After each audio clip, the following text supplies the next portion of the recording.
వీరభద్రకాళి మాత నమో నమః. డిసెంబర్ 10 ఈరోజు బుధవారం రోజు నుంచి ఉదయం నుంచే ఆదోని జిల్లా కోసము జేఏసీగా ఏర్పడి అన్ని పార్టీలు కలిపి ఈరోజు ఆదోని బంధునిస్తుంది. కర్నూలు జిల్లా ఆదోని ఆంధ్రప్రదేశ్. ఆదోని జిల్లా అయితే చుట్టుపక్కల పల్లెల ప్రాంతాలంతా ఒక 4 మండలాలుగా విభజించి ఆలూరు అయితేనేమి, పత్తికొండ అయితేనేమి, మంత్రాలయం అయితేనేమి, తర్వాత యమునూరు అయితేనేమి, ఇన్ని చుట్టుపక్కల ఆదోని జిల్లా అయితే అన్ని సమానంగా ఒక 50 కిలోమీటర్ లోపలే ఉంటుంది, అందుబాటులో ఉంటుంది. ఇక్కడ కలెక్టరేట్ వస్తుంది, ఎస్పీ కార్యాలయం వస్తుంది, ఇంకా ప్రభుత్వానికి సంబంధించిన అన్ని కార్యాలయాలు వస్తే ప్రజలకు కూడా తొందరగా పాలన కూడా జరుగుతుంది. ఇది దీనికోసమే చంద్రబాబు గారు జిల్లాలు విభజిస్తున్నారు. ఇప్పుడు ఆదోని ఒక దృష్టిలో పెట్టుకొని మీరు చేయండి సార్.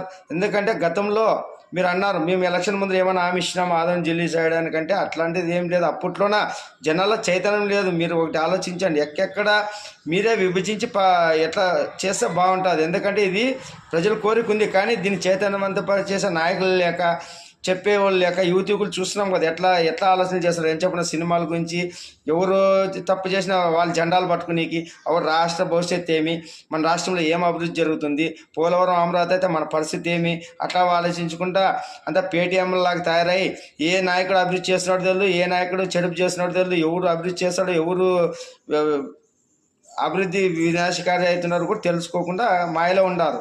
ఇంకా మధ్యలో వయస్కులు అంటే కులాలు పిచ్చి, మతాలు పిచ్చి, కొంతమంది అభిమానులు, ఇట్లా రకరకాలుగా విభజించి అంత మైండ్లు ఇదైపోయినాయి, గొర్రెలా తయారైపోయినారు మనుషులు.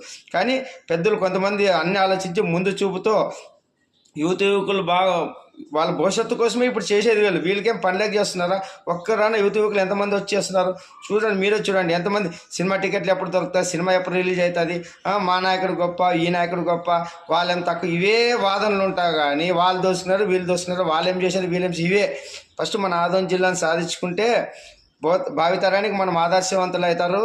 ఇవన్నీ మీ నాయకులు కూడా ఇప్పుడు చంద్రబాబు కానీ, లోకేష్ కానీ, పవన్ కళ్యాణ్ ఆలోచించి కూటమి గారు ఈ జిల్లాని ఇస్తే చరిత్ర నిలిచిపోతారన్న మీకు ముందుకు అర్థమవుతుంది. ఒకప్పుడు వెలిగిన ఆదోని సెకండ్ బాంబే మాదిరిగా 3 స్పిన్నింగ్ మిల్లులతో 3 పూల 6 కాయల్లాగా అన్నీ ఏది చేసినా అంత బిజినెస్ పరంగా సెకండ్ బాంబేగా పేరుగాంచిన దాన్ని కొంతమంది యూనియన్ నాయకులు, రాజకీయ నాయకులు వాళ్ళ స్వార్థ ప్రయోజనాల కోసం అంతా లేబర్ని ఇది చేసి అంతా చేసి అంతా మన జీవితాలు మనమే నాశనం చేసుకున్నట్ల. ఈరోజు మిల్లలు బంద్ అనే కారణం మనుషులు శక్తి కూడా వినియోగించాలంటే టైమింగ్ పెట్టి అది పెట్టి యాజమాన్యాలను వేధించి ఇవన్నీ గతంలో జరిగినాయి.